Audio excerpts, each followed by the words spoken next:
Hello guys, welcome back to my YouTube channel Knowledge is Power. Today I am here with you all to discuss about question bank preparation, validation and moderation by panel. And at last I will discuss about the maintenance of the confidentiality. So without wasting much time, let us start with this video. So firstly the introduction. I hope you all know what is question bank, right? The teachers before conducting the exam, they used to prepare the question banks where different sets of questions are available. It's not that only the short type questions will be there or the long type questions will be available. The teachers, while preparing this question bank, they will keep in their mind that from all the subject, all the topics will be covered up equally. Question bank, you can say it is a library of different kinds of questions. It is basically prepared in order to evaluate the students. So today we will be discussing mainly about the question bank. Definition of question bank. A question bank is a large collection of test items. It is developed by the trained experts or in a particular college. If a particular person are not trained, then the questions are set out by the experienced persons.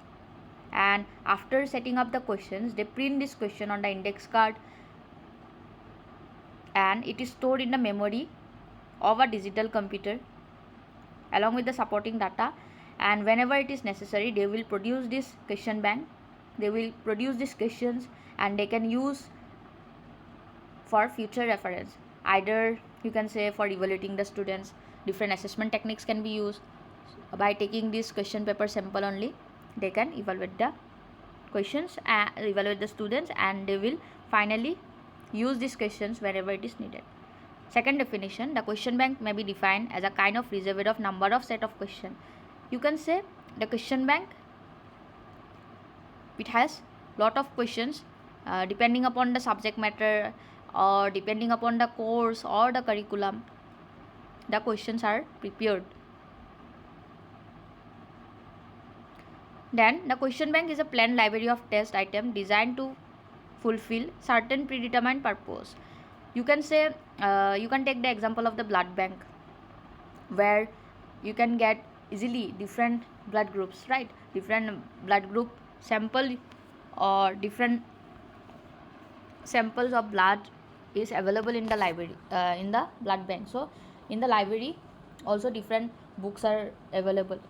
So in that particular question bank, depending upon the subject or the content, there are availability of different set of questions, and it is mainly designed in such a way to fulfill certain objective or goals.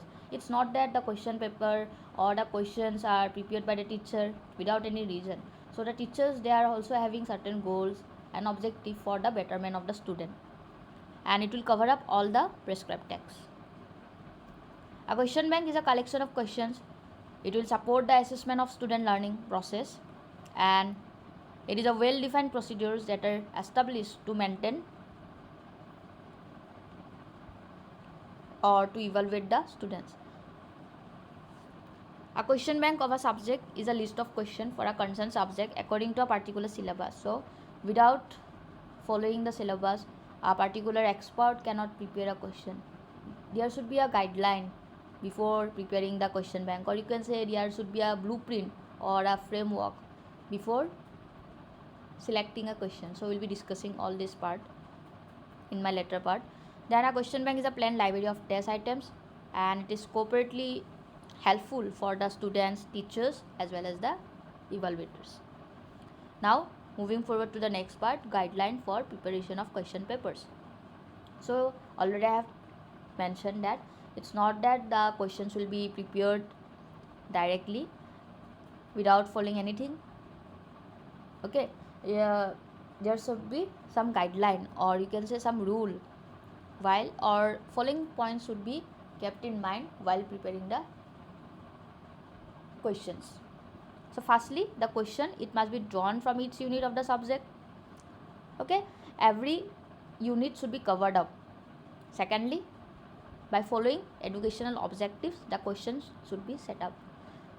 It should include all set of questions like short type of questions, long type of questions, multiple choice questions, fill in the blanks, match the following. the question pattern should be in such a way that all the difficulty levels are kept in mind, and as per the difficulty levels the students are given the marks to that particular question. Obviously, only if the questions are in that particular question bank without providing answer key, then the student will find difficult, right? Because it will not increase their knowledge further. Suppose if they are having difficulty in solving in some analysis part, so if they will get all the questions answers in a explained manner, then they can easily solve those questions and they can recheck the answers whether the answers given by them is correct or not. And ultimately, if the answer is correct, the students will be motivated to solve the question paper more and more. Then faculty must be trained and oriented to procedure and prerequisite for preparation of question banks. Obviously, without anyone cannot prepare the question bank. They should follow certain guideline, blueprint, and they should know all the procedures before planning a questions. A committee should be set up for proofreading of the text in question papers. Okay. And again, one thing is that we'll be discussing that thing in the later. After setting, suppose our question paper has been set out by following certain rules or the guidelines. After that, certain group of people, like they will sit together in a panel discussion. They will discuss about the questions. Different people will give different opinion, and again, it will come about the moderator. They will check, they will analyze, and then only the final questions or a particular questions will get approval from that board. Now, planning a question bank. So for planning a question bank, following points should be kept in mind. First is the analysis of the subject matter content. It will involves identifying the important topics that will be needed to be covered up in the test. And after that, second step, the planner should be kept in mind, that the collection of the test items. So different sources are available, like from the books also. The different topics can be taken out or can be extracted. Then teachers and the test writers, they should be having they should have special training for this purpose, and it will help to create the questions. Then thirdly, try out an item analysis. So once the questions are collected, they are administered to different sample group of students or different test takers, like the mock test. Okay, this step will help to evaluate the effectiveness of the questions, as well as it will help to evaluate the performance of the students beforehand, only before the main final examination. Then fourth point, using item analysis data. So the analysis, it will help to select the best questions. And fifth point is banking all the selected items. So chosen questions are stored in the question bank. Then sixth point, administering sample test. So the teachers, they will conduct tests. They will select a certain group of samples or certain group of people. Randomly they can select, and they will give these questions among the students. They will distribute these questions, and they can check the effectiveness of that questions that are being prepared. So planning for question bank, it involves the following. Already I have mentioned some point, and these are other points, like it will define the process for preparation of the individual who will develop question bank. Then it will analyze the subject matter content. Then it will help to prepare the work for the question bank. Next, identifying what has to be established with the question bank. Next point, objectives of planning a question bank. It can be, firstly, to increase the value of the measurement. Value of the measurement, like the teachers, they can evaluate the students. Okay. Second point, to increase the pedagogical value of evaluation. Pedagogical value means the different teaching methods. By using different teaching methods, the teachers, they will evaluate the students either by different assessment techniques. Okay, peer assessment they will do, everything. All these things are the objectives. Then blueprinting for developing a question bank. So it's a very important part. So for the blueprinting, 2 points should be kept in mind always by the teachers or the experts who are preparing the examination. Or you can say that this blueprinting is the framework of preparing the questions. So first is the objective behavioral aspect should be kept in mind. Like suppose someone is preparing for the APSC examination. So for the preparation or you can say someone is preparing for the NORCET exam, or someone is preparing for the UPSC exam. So they are preparing and they are taking a particular coaching. Okay, why they are taking coaching? Because they are having some definite aim, or they are having definite goal to establish that particular career. So likewise, for developing a question bank also, the whoever is preparing the questions, they are having certain expected learning outcome. Okay, they are having certain things while preparing this question bank. They are keeping certain things in their mind, like the students, by looking at the questions or by solving these questions, they are able to recall the questions, right? They should be able to translate the questions in their own native language. They should be able to do critical thinking. Okay, they should apply those questions in their day-to-day life, or if we see the medical field now, everything is based on the real life scenario. Then analysis they must be able to do, and at last the teachers, they will evaluate the students. Second point is the content subject aspect.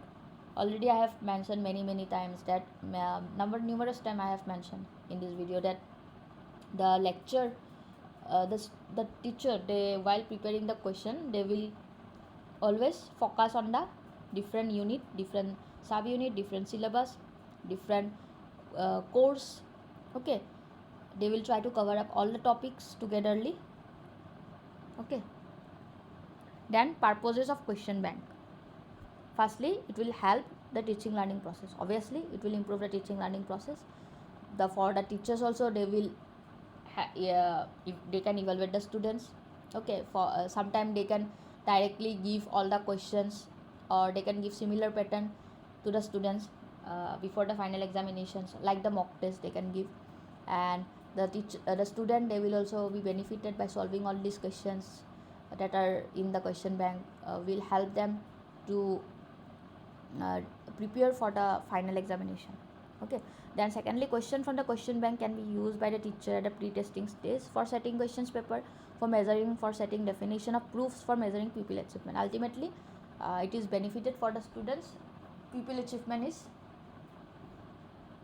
more.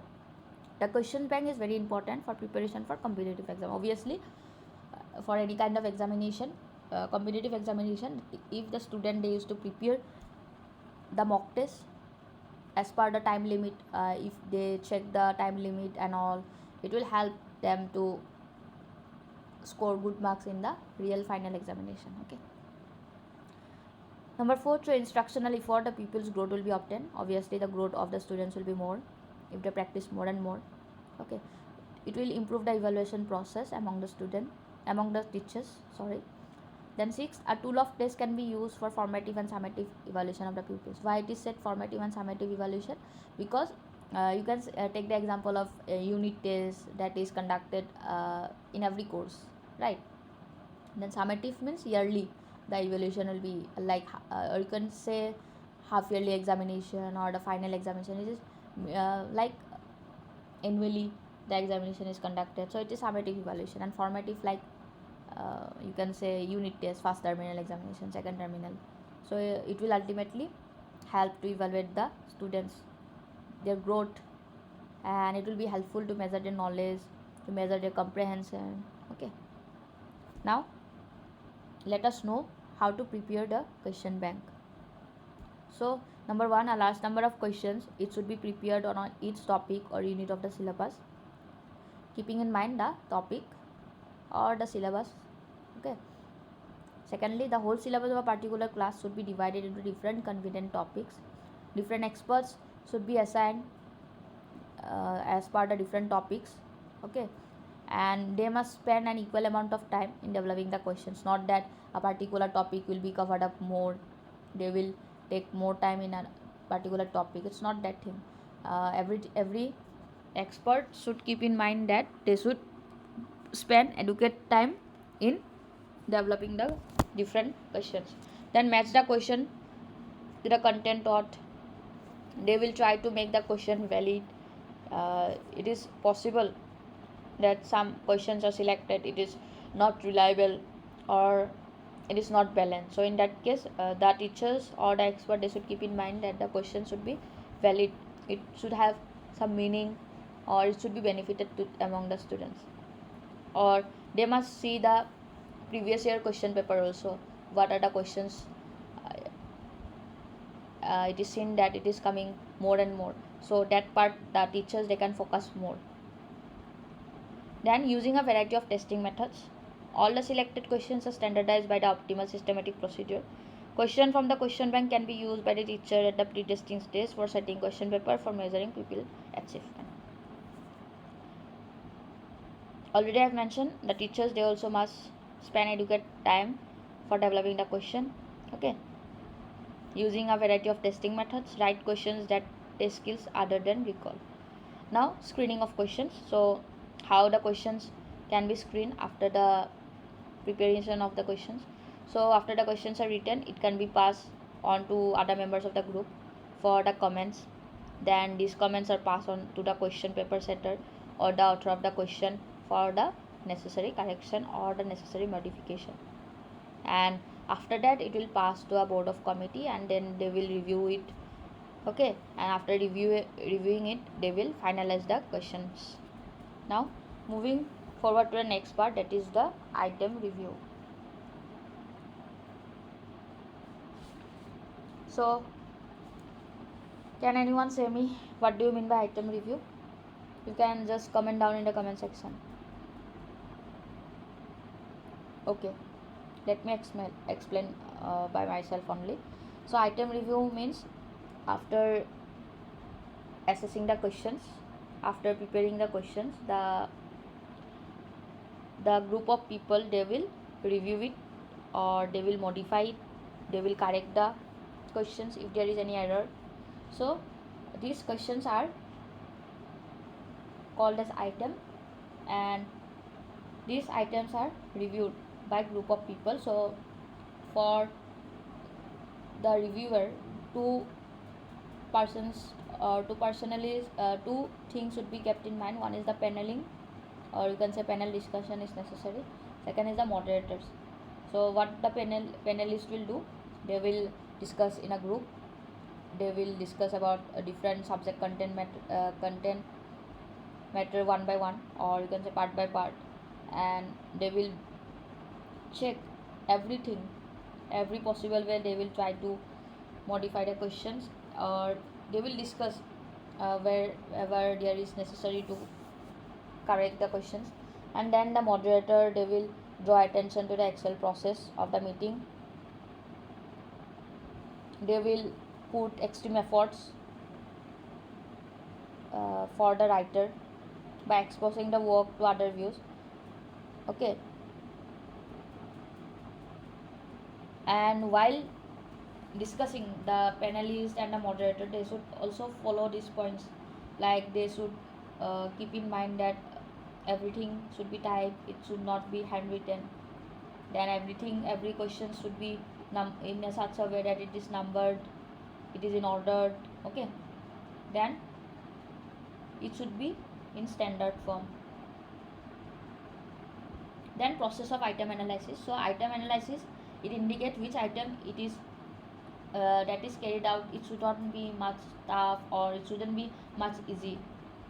That will ultimately discriminate the poor students, okay, poor examinees and the better students.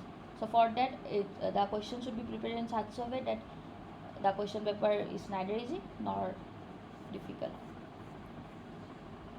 So this is all about the item review. Then advantages of question bank.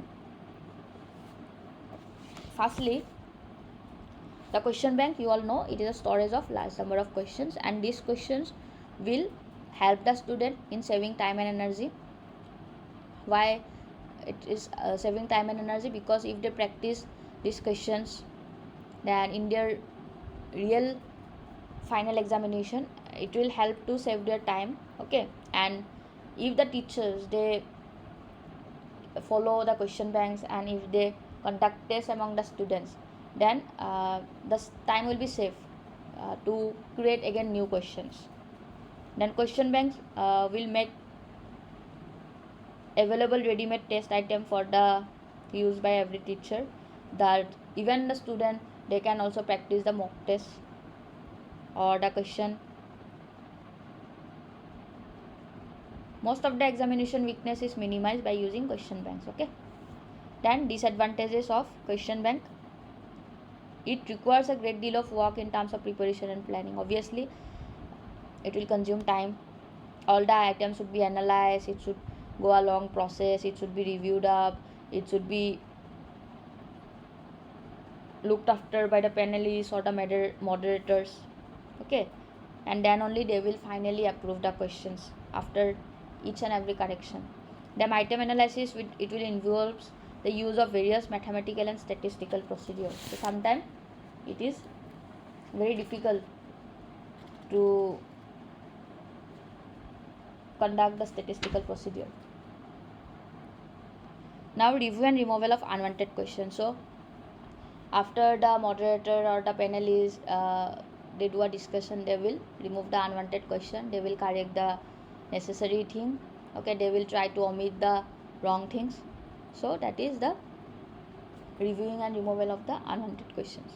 Then computerized question bank. So there is a task for the people whoever is watching this video. What are the ideas you are having regarding the computerized question bank? So you can comment down in the comment section below, and in my upcoming video I'll be discussing about this computerized question bank. Okay. Then validation and moderation by panel. So after the questions are being set out, already I have mentioned in the item review, it is validated and moderated by the panelists and the chairperson and the moderators. So the purpose of moderating is to ensure consistency and fairness of marking among the unit markers and fairness of the marking among the unit markers. External moderation, it is carried out by the external examiner that is not from that particular institute. They will monitor the consistency. The main work of both the external and internal moderation is same only. They will monitor the consistency. Then they will also check the standard of marking system. They will ensure that all the students are being assessed fairly. Now, subject assessment panel. Some higher education institution, they will allow board of examiners to look after the responsibility for the assessment of different groups of units to subject assessment panels. The chair of such panel is normally the head of the school, or you can say the principal is the chairperson, and majority of the members are from the internal assessors, you can say. They are the internal examiner, the staff who taught that particular unit. Okay, they can check the questions whether it is correct or not. Then the board of examiner are there, that you can say the chairperson is there. They will check out, they will conduct different kind of meetings. Okay, then this facilitate review of decision taken at previous meeting. The chair should never take the minutes of the meeting, as this would distract him or her from conducting the meeting in an appropriate manner. The minutes should be headed confidential and recorded by an experienced administrator who should identify the chair and secretary by name. I hope these lines are understandable. If you find any difficulty, you can comment down in the comment section below. Then validation by panel. So there will be a panel chairperson who will act as a coordinator for distributing the materials in advanced way. The other panelists will be chosen depending upon their expertness or depending upon their experience. The variety of viewpoints they will contribute. The number, it will include some representation from those who will eventually use the results. The gender balance should be kept in mind. And its item writer whose work is being reviewed act as a secretary to the panel while those items are discussed. The item writer using the panel meeting records written or tap to edit or vet the draft item as meticulously and slowly as possible. Then developing a system for maintaining confidentiality. Why the confidentiality of those question papers that are being set is necessary? Because it will help to prevent the leakage while printing and distributing of the papers. Then objectives, it will obviously eliminate the possibility of the leakage among the various stages of preparation of papers, like while typing, while printing, while distributing. Secondly, it will to prepare a question bank for each subject, and these are to be prepared by subject experts, and it is verified by the experts. That will enable random generation and as far as possible error-free examination papers. Sometimes it has been found now that while in the class 12 board exam or class 10 examination, the questions paper, they are leaked. So if the maintenance of the confidentiality is not maintained, this error-free examination paper, error-free examination conduction will be more and the leakage will be more. Procedure to maintain confidentiality. So firstly, for each subject, different set of question papers should be prepared, and this should be encrypted. Like in the WhatsApp, there is a feature na end-to-end encryption. So in the question paper also, it should be prepared in such a way that it is fully locked and it can be only used by certain people. Like the question paper, it is sent to all the colleges in cities, and if someone is not having any internet facility, then the question banks, it will be prepared by different experienced faculty in